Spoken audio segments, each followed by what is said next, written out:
அம்மா தேவையில்லாம கத்தின்னு கிடக்காத, மரியாதையா போயிட்டு அப்புறம் மரியாதை கட்டுரும் பாத்துக்க. நீ என்னடா மரியாதை கட்டுறேன் கூப்பிடா உனக்கு அப்பா கூப்பிடா. என்னப்பா உங்க அப்பா பின்னாலேயே வர்றாரு? நீ இப்ப போனா கூட பின்னாடி தான் வரும். பையா இதெல்லாம் ஒரு விஷயம் கேட்டுன்னு கிடக்குற. வர மாட்டான வெளியா வாடா டேய் வாடா. என்ன வெளியில பிரச்சனை? யோ கத்திட்டு இருக்கிற பாத்தியா வீட்டு வாசல் ஆட்டோ நிறுத்தி வச்சுக்கிறானுங்க. ஏன் அவனுக்கு அறிவு இல்லையாமா? வயிற்று சோதான்றானுங்க, இங்க நிறுத்த விடணும் தெரியாது அவனுக்கு. வார்த்தையை அளந்து பேசுகா. எங்க அப்பா வந்தாருன்னா உன்னை உண்டுலன்னு பண்றாரு. ஏய் பொடி பையனே, என்னடா ஓவரா பேசுற? யார பொடி பையன்றா? உன் வீட்டுக்காரன் பொடி பையன், உன் பையன் பொடி பையன். யாரடா பொடி பையன்றா? நான் பொடி பையனடா டேய், நான் பொடி பையனா? டேய் தண்டபாணி வெளிய வாடா. இப்பதான் சூடு பிடிச்சிக்குது, இனி மஜா தான். டேய் சொம்பே ஒழுங்கா போயிடு, தேவையில்லாத பேசின்னு கிடக்காத. டேய் யாரடா பொடி பையன்றா? ஒன்னதான்டா சொன்ன பொடி பையில.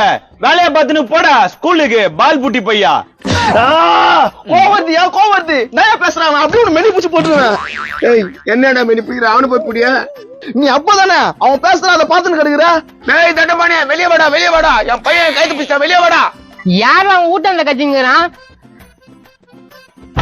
எப்போ ஆட்டோ நித்திரன்னு வந்து அசிங்கமா பேசுறானுங்கப்பா, நீயே கேளுப்பா. ஏய் என்னடா ஓவரா பேசுறீங்க? டேய் தண்டபாணி அன்னைக்கு என்ன அஷ்ட, இன்னைக்கு என்ன ஒண்ணுமே பண்ண முடியாதுடா. என்னடா பொறுமை சவுண்ட் வர? உங்களுக்கு என்னடா பிரச்சனை? யோ உங்க ஆட்டோவை தூக்கின்னு போய் உங்க வீட்டு